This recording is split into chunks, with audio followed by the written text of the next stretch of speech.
Welcome back to my channel study with Hiten sir.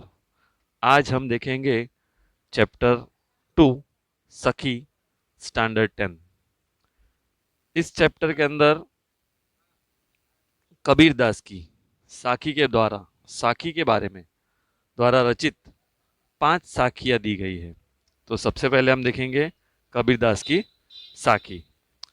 प्रस्तुत साखी कबीरदास द्वारा रचित है। यहाँ पर 5 साखियाँ दी गई है। प्रत्येक साखी में कबीरदास ने नीति परख शिक्षा देने का प्रयास किया है। नीति परख मतलब अपनी जो नीति होती है उसके बारे में, हमें किस तरह से कौन सी नीतियों से जीना चाहिए, उनकी शिक्षा इस पांचों साखियों में दी गई है। प्रथम साखी में कवि ने गुरु के महत्व को प्रतिपादित किया है। हमारे जीवन में गुरु का कितना महत्व होता है उसके बारे में वर्णन किया गया है। यदि गुरु और गोविंद दोनों उनके सामने खड़े हो तो पहले हमें गुरु के चरण स्पर्श करेंगे, कारण गुरु ने ही उन्हें ईश्वर का ज्ञान दिया है। मतलब महत्व हम किसको बताया गया है? गुरु को। क्योंकि गुरु ने ही हमें किसका ज्ञान दिया है? ईश्वर का ज्ञान दिया है। ईश्वर का ज्ञान तक अथवा कि ईश्वर तक पहुंचाने का हमें मार्ग भी दिखाया गया है। दूसरी साखी में कवि ने कहा है कि अहंकार को मिटाकर ही ईश्वर की प्राप्ति हो सकती है। अहंकार मतलब हमारे में जो भी अहंकार है उसे हमें मिटाना चाहिए, तभी हम ईश्वर की प्राप्ति कर सकते हैं। तीसरी साखी में कवि ने मुसलमानों पर व्यंग करते हुए कहा है कि ईश्वर की उपासना शांत रहकर भी की जा सकती है। क्या कहा है? ईश्वर की उपासना मतलब ईश्वर की पूजा अर्चना हम शांत रहकर भी कर सकते हैं, अपने मनोमन भी कर सकते हैं।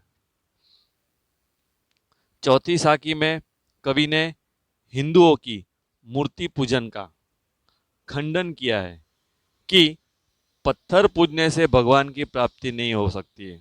चौथी साखी में कवि ने क्या कहा है? हिंदुओं की मूर्ति पूजा का खंडन, मूर्ति का पूजन करके खंडन किया है।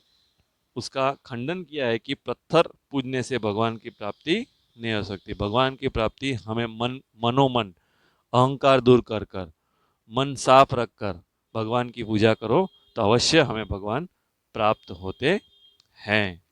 और अंत की पांचवी साखी में कवि ने ईश्वर को अनंत बताया है। अनंत मतलब हमारे भगवान, हमारे ईश्वर सर्वत्र फैले हुए हैं। कवि के अनुसार ईश्वर की महिमा बया बया बखान नहीं किया जा सकता। ईश्वर की महिमा का बखान मतलब उनके बारे में हम उनकी कहाँ तक उनकी पहचान है, कहाँ तक उनकी महिमा है, उसे हम बयां कर सकते नहीं है कि इसके बारे में कहा गया है। अभी हम देखेंगे इसके बाद भावार्थ व्याख्या। जो 5 साखियाँ है उस 5 साखियाँ को हम पढ़ेंगे और उसका अर्थ दिया गया है वो हम समझेंगे। सबसे पहली साखी है गुरु गोविंद दो खड़े काके लागू पाए, बलिहारी गुरु अपने गोविंद दियो बताए। उसका अर्थ होता है कबीरदास कहते हैं कि जब गुरु और गोविंद अर्थात ईश्वर एक साथ खड़े हो तो किसे प्रणाम करना चाहिए? गुरु को अथवा गोविंद को। ऐसी स्थिति में कबीरदास कहते हैं कि गुरु के ही श्री चरणों में शीश झुकाना उत्तम है। क्या कहते हैं हमें कबीरदास? कि गुरु के ही श्री चरणों में शीश झुकाना उत्तम है। जिनकी कृपा रूपी प्रसाद से, जिनकी मदद से, जिनके गुरु के ज्ञान से, गुरु के द्वारा दिया गया ज्ञान के द्वारा ही, प्रसाद से ही गोविंद का दर्शन करने का हमें क्या है? सौभाग्य प्राप्त होता है। हमें इसका ज्ञान होता है, ईश्वर प्राप्ति का मार्ग मिलता है। उसके बाद हमारे पास दूसरी साखी दी गई है। जब मैं था तब हरि नहीं, अब हरि है तो मैं नाही।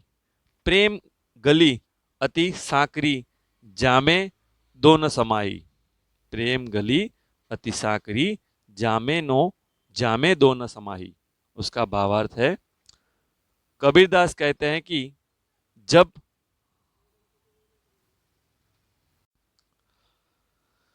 कहते हैं कि जब तक मन में अहंकार था तब तक ईश्वर का साक्षात्कार न हुआ। जब तक हमारे मन में अहंकार, कौन सी भी चीज का अहंकार होता है, तब तक हमें भगवान का साक्षात्कार यानी कि भगवान के दर्शन नहीं होते। जब अहंकार मतलब कि अहम, हमारा खुद का अहंकार समाप्त हुआ, तभी हमें प्रभु मिले। जब ईश्वर का साक्षात्कार हुआ, तब अहंकार स्वतः ही नष्ट हो गया। मतलब कि जब हमें ईश्वर की प्राप्ति हुई, जब ईश्वर के दर्शन होते, तब हमारा अहंकार सब नष्ट हो जाता है। प्रेम की गली अत्यंत तंग होती है। जिस प्रकार किसी तंग गली में, प्रेम की गली अत्यंत तंग होती है, तंग मतलब एकदम मुश्किलों भरी होती है। जिस प्रकार किसी तंग गली में दो व्यक्तियों को साथ नहीं दिया जा सकता, ठीक उसी प्रकार प्रेम की गली में अहंकार और ईश्वर, इन दोनों चीजों को स्थान नहीं मिल सकता। मतलब कि यह उदाहरण के द्वारा समझो, एक छोटी सी गली होती है, उस छोटी सी गली में से दो व्यक्ति पसार नहीं हो सकते, जा नहीं सकते। उसी तरह एक ही हमारे अंदर प्रेम और अहंकार दोनों साथ नहीं रह सकते। दोनों चीजों को एक साथ स्थान नहीं दिया जा सकता है। सिर्फ एक चीज, प्रेम या अहंकार। प्रेम से हमें भगवान की प्राप्ति होती है और अहंकार से हमारा नुकसान होता है, हमें उससे भगवान की प्राप्ति नहीं होती है। यदि ईश्वर का साक्षात्कार ना हो तो अहंकार का त्याग करना आवश्यक है। वैसे तो ईश्वर प्राप्ति के लिए अनेक प्रकार के कृत्यों की आवश्यकता होती है, अनेक प्रकार के कर्म की आवश्यकता होती है, परंतु कबीर के अनुसार अहंकार का त्याग सबसे महत्वपूर्ण कृत्य है। कबीरदास के हिसाब से अहंकार का त्याग करो तो हमें ईश्वर की प्राप्ति अवश्य होती है। अहंकार व्यक्ति के लिए ईश्वर को पाना कठिन है। अहंकार जो व्यक्ति में अहंकार होता है, उसे ईश्वर की प्राप्ति करने में बहुत कठिनाइयों का सामना करना पड़ता है। अहंकारहीन व्यक्ति सरल हृदय का हो जाता है और ऐसे व्यक्ति को ईश्वर तुरंत प्राप्त हो जाते हैं। अहंकारहीन, हीन मतलब अहंकार बिना का व्यक्ति सरल हृदय का, प्रेमाळ हृदय का होता है और ऐसे व्यक्ति को ईश्वर तुरंत प्राप्त हो जाते हैं। तो हमें दूसरे साखी में यही बताया गया है कि हमें हमारे जीवन में कभी भी कोई भी चीज का अहंकार करना नहीं चाहिए। और प्रथम साखी में कबीरदास ने हमारे सामने क्या बात रखी है कि सबसे पहले अगर हमारे सामने भगवान भी आ जाए और हमारे गुरु भी आ जाए, तो सबसे पहले हम नतमस्तक हमारे गुरु के पास पैर पर पड़ेंगे, क्योंकि गुरु ने ही हमें इस तरह का ज्ञान दिया है जिससे हमें ईश्वर की प्राप्ति हुई और ईश्वर के मार्ग में पहुंचने का सरल मार्ग भी मिला है। इसके बाद हम देखेंगे,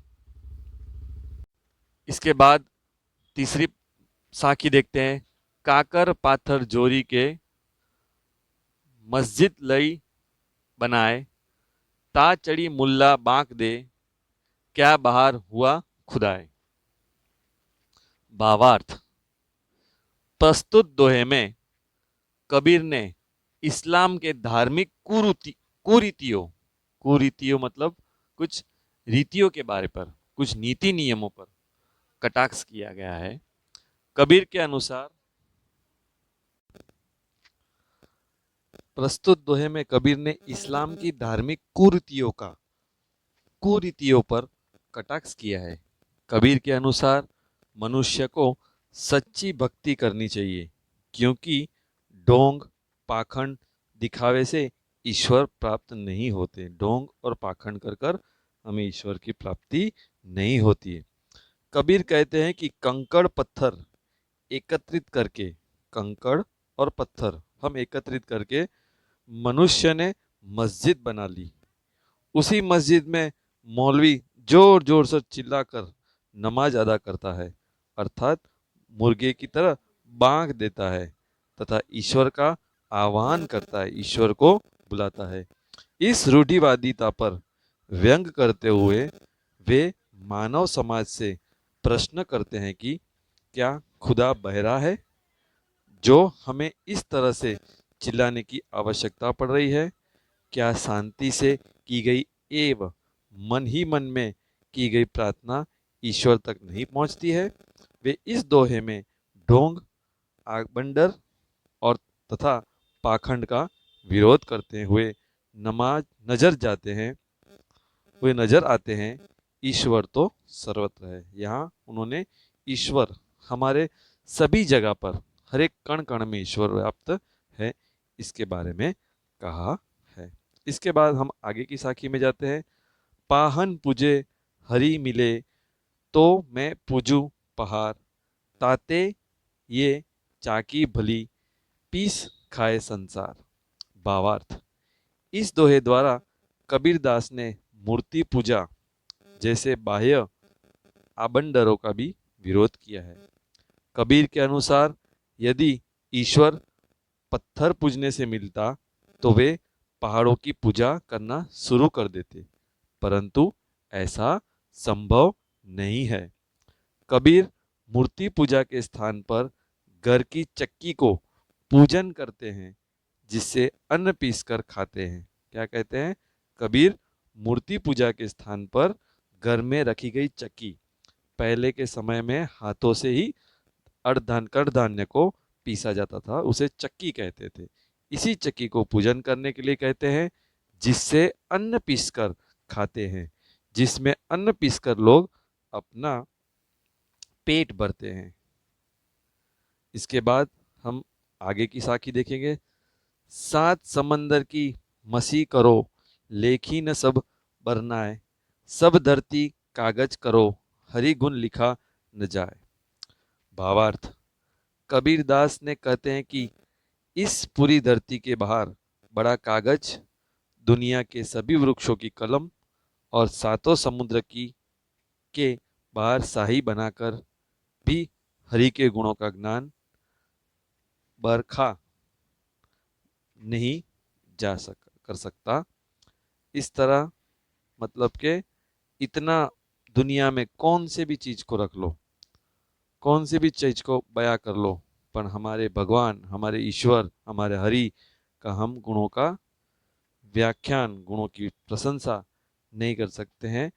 इस तरह हमारी ये पांचों साखी में जो भावार्थ कबीरदास ने वर्णन किया है वो यहाँ पूर्ण होता है। तो इस तरह से हमारा जो चैप्टर सेकंड साखी की 5 साखियों का वर्णन यहाँ पूर्ण हुआ है। तो इस तरह thanks for watching, like and subscribe and study with Hiten sir. तो इस तरह मेरी ये वीडियो देखते रहना, लाइक करना और सब्सक्राइब करना ना भूलना, जिसके कारण आपको नई नई वीडियो मिलती रहे और आप इसका आनंद लेते रहे। थैंक यू, धन्यवाद।